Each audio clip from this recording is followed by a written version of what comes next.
Dam na chang tua, dil dam la leng te le lo om.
thiên thu thiam him mi lo ngai thang lu sam number sum li pakwa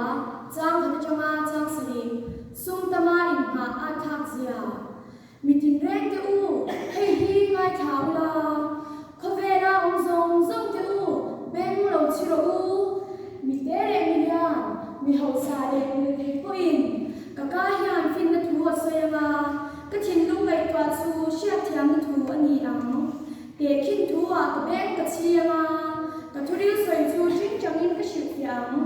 ni thelwa te ka ke ar pi bula kholo nu chuan mi wal ve ko in enga nge ka hawang ma ni su